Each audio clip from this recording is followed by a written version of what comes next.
જય વસાવડાના તમામ વિડીયોનો એક જ ઓફિશિયલ ખજાનો એટલે પ્લેનેટ જેવી યુટ્યુબ ચેનલનો જલસો. તો જલ્દી લાઈક કરો, સબસ્ક્રાઇબ કરો અને બેલ આઇકન પ્રેસ કરી ઓલ સિલેક્ટ કરો, જેથી તમે જોઈ શકો અમારા વિડીયો સૌથી પહેલા.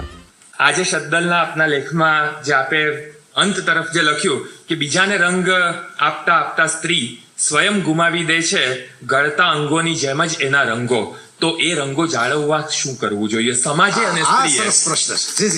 What a question. તમે ક્વેશ્ચનની ક્વોલિટી જુઓ, કેવો ઇન્ટરેસ્ટિંગ ક્વેશ્ચન છે. લેખક તરીકે મને મજા આવે, કારણ કે તો મારો ગ્રોથ થાય ને. તાળીઓ પાડવાથી ગ્રોથ નથી થતો, પણ કોઈ તમને ઓણી કાઢે ને પછી તમારો ગ્રોથ થાય. તો આ પ્રશ્ન પૂછ્યો તો મારો ગ્રોથ એ છે કે જો હવે આ મને પ્રશ્ન પૂછ્યો કે કઈ રંગો વિખરાઈ ન જાય માટે શું કરવું. આપણી સ્ત્રીઓ શોખીન નથી હોતી. આમ હોય છે રસોઈની શોખીન, કપડાં પહેરવાની શોખીન, એમ સોલો ટ્રાવેલિંગ કેટલી નારીઓ કરે. કેટલી એવી સ્ત્રીઓ છે કે જે એકલા પિક્ચર જોવા જાય. બરાબર, જો એક હાથ ઊંચો થયો પણ ગયું, સરસ, ગુડ. બરાબર, સોલો ડ્રાઇવિંગ, સોલો ટ્રાવેલિંગ, એકલા પિક્ચર જોવું. આપણે સ્ત્રીને એમ જ થઈ ગયું છે ને સમાજે એવા ઢાંકડા મૂકી દીધા છે આસપાસ કે સ્ત્રી એકલી ક્યાંય જાય નહીં. એને કમ્પેનિયન જોઈએ, એને સાથ આપનાર જોઈએ, આપણે કોકને મૂકવા માટે માણસ જોઈએ, તેડવા માટે માણસ જોઈએ. લાગણી એક વાત છે, લાગણીથી તમે તેડવા મૂકવા જાવ એની હું ના નથી પાડતો.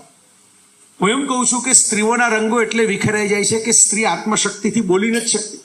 મેં એવા ડોક્ટર કપલ જોયા છે કે હસબન્ડ વાઈફ બે હોસ્પિટલમાં ભેગા જાય, ઘરે સવારે બ્રેકફાસ્ટ કરીને સરખા જ ઓપરેશનો કરે, સરખા જ પેશન્ટ હેન્ડલ કરે, સાંજે પાછા આવે એટલે તરત જે ડોક્ટર હસબન્ડ હોય, અમારી નજરે જોયેલા દ્રશ્ય છે, એ ડોક્ટર વાઈફને એમ કે તું ચા તો મૂક, સરસ, હવે આજે તો બહુ થાકી ગયા. એટલે ત્યાં ઘરના દરવાજાની અંદર આખો દિવસ કામ કરવામાં સમાન છે, ઇક્વલ છે. ત્યાં રંગ વિખેરાય એટલા માટે જાય છે કે ઘરમાં પગ મૂક્યો એટલે ચા તો એને જ બનાવવાની હોય. એમાં પૂછવાનું શું હોય? એમાં કોઈની મંજૂરી થોડી લેવાની હોય. તો હું એમ નથી કહેતો કે પુરુષ જ ચા બનાવે, હું એમ નથી કહેતો સ્ત્રી જ ચા બનાવે. મારા મા બાપે તો મારા ઘરમાં હું જે મોટો થયો છું ને એમ મોટો થયો તો, હવે તો નથી બેમાંથી એક આ દુનિયામાં, કે ભાઈ પપ્પા કોલેજેથી આવે અને મમ્મી તો મને ભણાવતા હોય એટલે એ નવરા ન થયા હોય તો બંને ભેગા થઈને શાક સુધારે ને ભેગા થઈને શાક વધારે ને, એક રોટલીમાં મળતું હોય તો બીજો દાળનો વઘાર કરતું હોય. આ સહ અસ્તિત્વ નથી ને એટલે રંગો વિખેરાઈ જાય છે.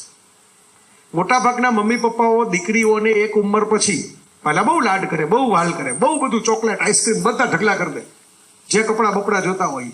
એક ઉંમર પછી એટલી પેક કરી દે કે પેલી સ્ત્રી જે છે એને પહેલી વખત જે બાઇક ઉપર બેસાડે, કે પહેલી વખત જે પિક્ચર બતાવે, કે પહેલી વખત મોબાઈલ બતાવે ને, એની પાછળ એ દીવાની પગલી થઈ જાય.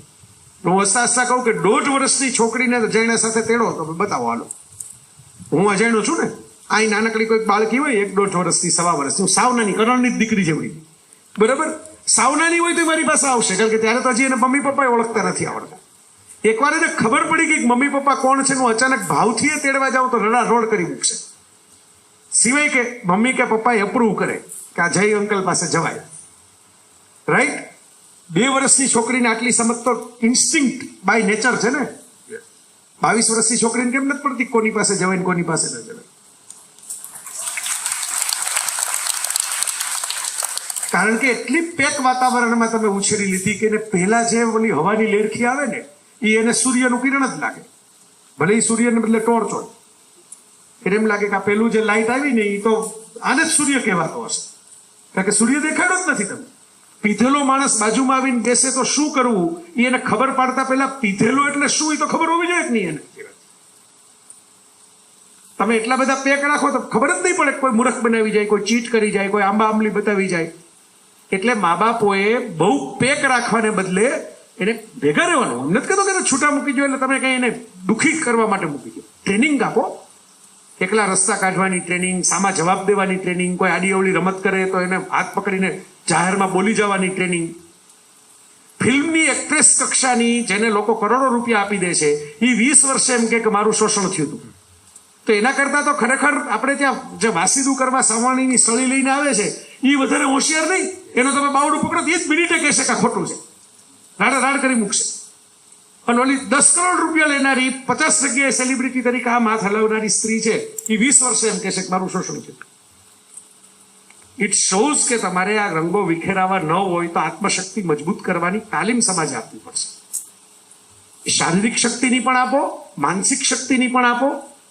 અને એટલીસ્ટ મેં કીધું એમ સૌથી મોટી નારી મુક્તિ એ નથી કે તમે હેરસ્ટાઇલ કટ કરાવીને કેવી કરો છો, કે જીન્સ પહેરો છો, ટોપ પહેરો છો, ડ્રેસ કે સાડી પહેરો છો કે નથી પહેરતા, ચાંદલો કરો છો કે નથી કરતા.